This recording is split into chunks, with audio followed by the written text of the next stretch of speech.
In ancient Chinese mythological tales, the Heavenly Emperor Di Jun had 10 sons and 12 daughters, representing 10 suns and 12 moons. Legend says the Heavenly Emperor Di Jun has the body of a monkey, the head of a bird, 2 horns on his head, a single leg, and a hunched back. Di Jun has 3 wives. 2 of them are sun goddess Xi Helived and moon goddess Chang'e. At the beginning of time, when the heavens and the earth were first separated, and day was distinguished from night, sun goddess Xi Helived lived beyond the eastern sea, near the sweet springs in a distant realm. Xi Helived lived with her 10 sons, who embodied the suns. They took the form of 3-legged golden crows, and emitted a scorching temperature and a dazzling aura. The 10 suns took turns rising, bringing warmth and light to the earth. People worked at sunrise and rested at sunset, living harmoniously and joyfully. Humans and animals coexisted peacefully. The suns brought light and warmth, and people often looked up to the sky in respect and gratitude. But as time went by, the suns grew restless and curious. One day, they decided to appear in the sky all at once, scorching the earth with their combined heat. As dawn broke, all 10 suns took their place in the sky, nearly burning the world to ashes. This caused the death of many creatures, and rivers and lakes dried up. The few surviving humans and animals were thrown into chaos, searching desperately for shelter and water. The extreme heat also disturbed the monsters hiding in the mountains and seas, who saw this as an opportunity to wreak disasters upon the world.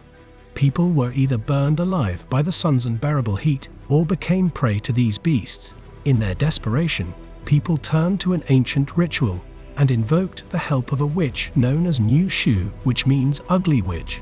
Legend has it that she wore a teal robe symbolizing nobility and commanded a giant crab from the northern sea, whose back spanned thousands of miles.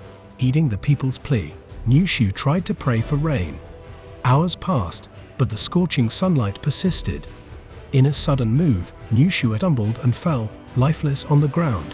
Witnessing the suffering of his subjects, the ruler of the land, Emperor Yao, approached Di Jun, pleading for him to restrain his unruly sons. Moved by Yao's plea, Di Jun granted the god Yi a red bow and white arrows tethered with silk to help the people below. Di Jun cautioned Yi to merely intimidate the suns as a lesson. Descending to the mortal realm with his wife, Yi was appalled by the devastation he witnessed. In his anger, he decided to shoot down the suns responsible for the catastrophe. Yi aimed his powerful bow at the suns. With each shot, a sun fell from the sky, transforming into a golden 3-legged bird before crashing to the earth. One by one, the suns were shot down, turning the sky into a cascade of fire. The final sun, terrified, hid among the grass. Seeing the potential disaster of a world in total darkness, Yao pleaded for the last sun to be spared. And so it was. The remaining sun, fearing Yi, obediently rose from the east and set in the west every day, warming the earth and nurturing life. However, mourning the loss of his son, Di Jun harbored deep resentment towards Yi. Not only did he reject Yi's goodwill gesture, but he also stripped Yi and Chang'e of their divine status, relegating them to mere mortals and thus stripping them of their eternal life powers. The status of a mortal doesn't suit Chang'e and Yi. Their primary concern was not just returning to the heavenly court, but also the looming inevitability of death. As death neared, even the valiant Yi couldn't shake this dread. In ancient tales, on the western side of Mount Quenlin, there resided a deity named Queen Mother of the West, who possessed a magical elixir granting immortality. Legend described her with a unique appearance: a leopard's tail, tiger's teeth in her mouth, messy long hair, and adorned with a jade crown. Atop Mount Quenlin, there grows a legendary tree, its fruit being the source of this wondrous elixir. This tree blooms only once every few thousand years and produces fruit even less frequently. The rarity of its fruit makes the elixir all the more precious, with periods spanning thousands of years between availability. The dwelling of the Queen Mother is a place shrouded in mystery, unreachable by mere mortals. Her frequent change of abodes makes her difficult to locate. Just the segment of Quenlin Mountain alone poses a daunting challenge for most. Despite people's yearning for the elixir, No one has successfully obtained it to date. Using his remaining divine powers and indomitable will, Yi successfully traversed these fiery and watery barriers to ascend Mount Quenlun. As Yi explained his quest to her, she was moved with compassion for this hero's misfortunes. She instructed a three-legged mythical bird to fetch a gourd from the depths of the cave and told Yi, "This elixir is enough for both you and your wife to share, granting you both to eternal life. But if taken by one, that person will ascend to godhood.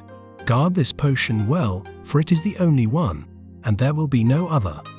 Grateful, Yi excitedly returned home with the elixir, handing it to Chang'e. They decided to choose an auspicious day to celebrate this rare blessing together. However, their secret was discovered by Yi's disciple, Feng Meng. Feng Meng harbored jealousy, desiring to surpass his teacher. Ambitious, he resolved to steal the elixir. On the morning of the 15th day of the 8th month, Yi took his disciples out, leaving only Feng Meng behind, who feigned illness. By nightfall, armed with a sword, Feng Meng broke into Yi's residence, demanding Chang'e hand over the elixir of immortality. Frightened, Chang'e quickly swallowed the elixir. Upon consumption, Chang'e felt an unprecedented lightness envelop her, and she began to ascend. Through the window, she soared, eclipsing the starry night sky, heading straight for the bright moon. After returning from his outing, Yi found that Chang'e had disappeared without a trace. He rushed into the courtyard and, looking up, thought he saw the silhouette of Chang'e in the bright moonlight. In his desperation, Yi tried to approach the moon, but with each step he took, the moon seemed to recede further, making it impossible for him to reunite with Chang'e.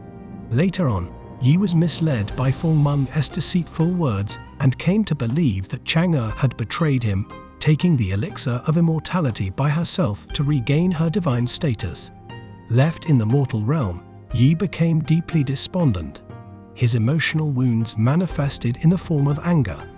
Although those around him sympathized with his situation, they couldn't tolerate his volatile temper.